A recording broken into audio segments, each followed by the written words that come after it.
Faculty and even some parents of those attending the University of Maine at Augusta in Bangor helped pack tonight's city council meeting.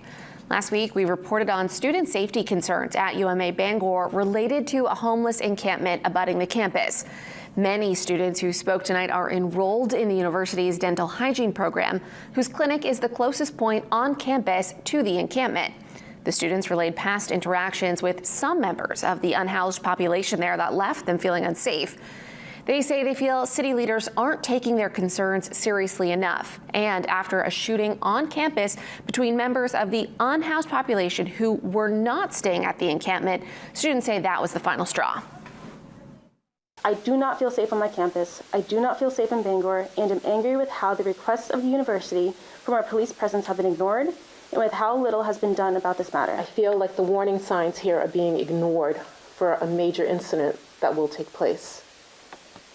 We don't need to ignore these signs. We can see them. 3 times in the past 2 weeks, there has been a serious police presence on campus.